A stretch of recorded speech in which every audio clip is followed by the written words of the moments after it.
Jadi Allah tidak pernah mengajarkan kita lihat olehmu langit, lihat olehmu bumi. Siapa langit dan bumi itu? Tapi Allah suruh kita ini memandang secara hakikat. Mempertajam pandangan batin kita itu, siapa di balik langit, siapa di balik bumi. Di balik langit dan bumi itu tiada lain adalah aku. Kalau di balik langit dan bumi itu adalah aku, lalu siapa langit dan bumi itu? Langit dan bumi itulah yang dikatakan terjadinya Allah yang bernama Muhammad. Jadi Muhammad itu berbeda dengan Nabi Muhammad SAW. Jadi yang kita ceritakan sebenarnya bukan Nabi Muhammad. Muhammad itu adalah tajalli nur Tuhan. Jadi ketika Allah tadi itu tidak bisa dikenal, tidak bisa disebut dirinya, lalu dia bertajalli supaya dirinya dikenal dan disebut. Tajallinya Tuhan itu disebut namanya dengan nur. Ketika tajalli Tuhan itu yang disebut namanya nur, nyata dia. Kulin. Assalamualaikum warahmatullahi wabarakatuh. Alhamdulillahi rabbil alamin. Allahumma salli ala sayyidina Muhammad wa ala ali sayyidina Muhammad, amma ba'd. Tuan-tuan dan puan-puan yang mulia dimanapun berada, semoga Allah Subhanahu wa ta'ala memberikan kami beserta tuan-tuan dan puan-puan yang mulia keselamatan dan kesejahteraan di dunia dan di akhirat. Amin ya rabbal alamin. Sebelumnya kami mengucapkan selamat menjalankan ibadah Ramadan, ibadah puasa 1445 Hijriah. Mudah-mudahan Ramadan ini bisa membuat kita lebih bertakwa kepada Allah Subhanahu wa ta'ala, khususnya saya sendiri. Baik, tuan-tuan dan puan-puan yang mulia, kami mendapatkan sebuah pertanyaan. Punya pertanyaannya seperti ini. Assalamualaikum Kang Sukma. Waalaikumsalam warahmatullahi. Mohon penjelasan tentang apa dan siapa Nur Muhammad. Lantas apakah Nur Muhammad itu sosok Nabi Muhammad Rasulullah? Mohon penjelasannya Pak Ustadz, saya agak sedikit bingung dengan selama ini yang saya pahami. Nah, itu pertanyaannya. Jadi kalau digaris bawahi, apa perbedaannya Nur Muhammad dengan Nabi Muhammad? Apa maksudnya? Seperti apa? Baik. Pada mulanya, sebelum keadaan ada dan sebelum keadaan tidak ada, itu ada. Ya. Jadi sebelum ada kata sebelum ada kata sesudah. Yang pertama-tama ada tanpa awalan, tanpa akhiran, yang laisa kamitslihi syai'un, yang berdiri sendiri, ialah zat Allah Subhanahu wa ta'ala. Jadi yang namanya huruf belum ada, yang namanya bahasa belum ada, yang namanya tulisan Allah belum ada, karena Allah terdiri dari huruf, ya. Jadi keadaan ada dan keadaan tidak ada secara majazi, kedua-duanya belum ada. Bahkan waktu belum ada. Yang ada adalah wujudnya Allah, zatnya Allah Subhanahu wa ta'ala, yang laisa kamitslihi syai'un. Saat itu zat Allah ta'ala belum bisa disebut karena sebutan belum ada. Belum bisa dikenal karena cara mengenalnya belum ada. Ya. Dialah yang esa berdiri sendiri. Baik.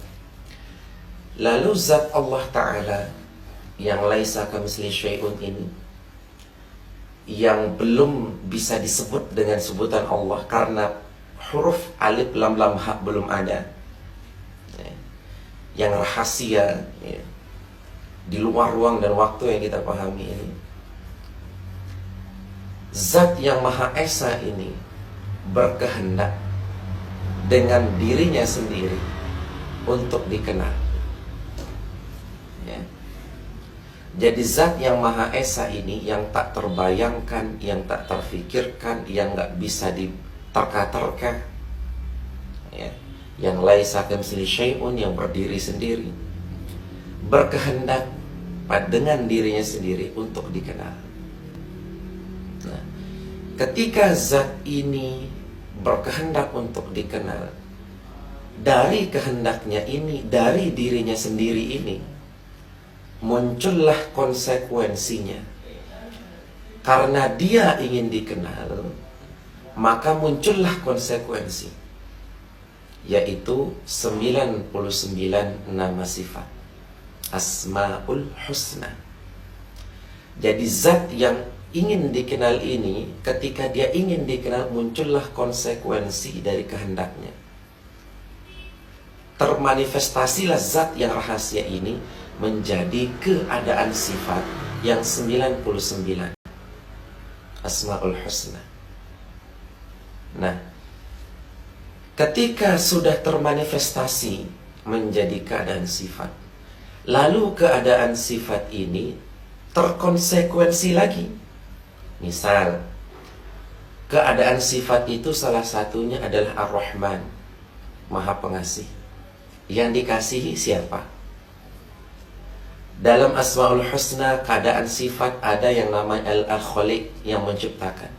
Ciptaannya mana? Nah, dari 99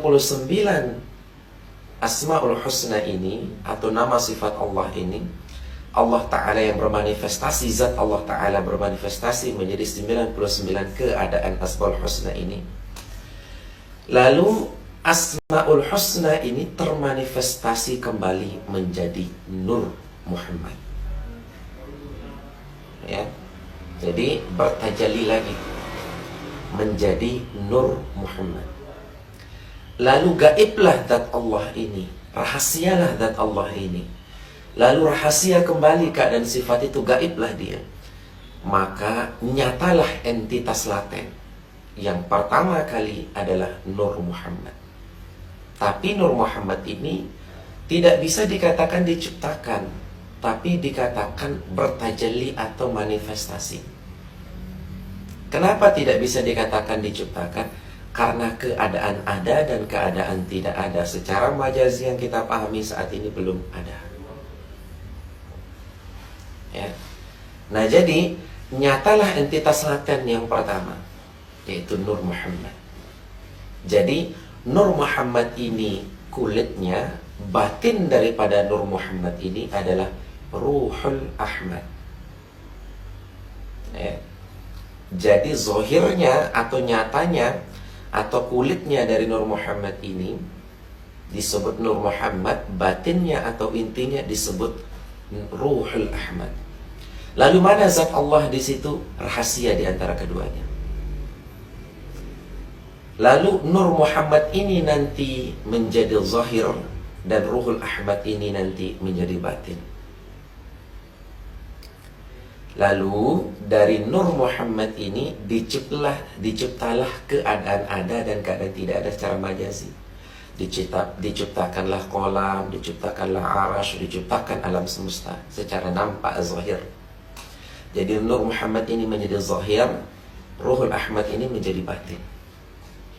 Jadi makhluk yang pertama kali Allah ciptakan itu adalah kolam. Ya. Nah, jadi lalu Nabi Muhammad yang lahir di Mekah sallallahu alaihi wasallam, Nabi Muhammad bin Abdullah sallallahu alaihi wasallam adalah manifestasi dari Nur Muhammad. Ya. Nah, jadi Nur Muhammad adalah manifestasi dari sifat keadaan Allah. Lalu Nabi Muhammad adalah manifestasi dari Nur Muhammad. Jadi kebayangkan gimana ma'rifatnya Muhammad bin Abdullah sallallahu alaihi wasallam kepada Allah. Itulah kenapa beliau dikatakan Al-Quran yang berjalan. Bahkan bisa dikatakan, kalau dikatakan Al-Quran berarti adalah sifat yang berjalan begitu. Nyatanya Nur Muhammad, manifestasi Nur Muhammad. Dari Ruhul Ahmad ini nanti percikannya menjadi ruh kita. Nah, jadi ruh itu tidak diciptakan. tetapi ditiupkan. Kalau langit, bumi, kolam, surga,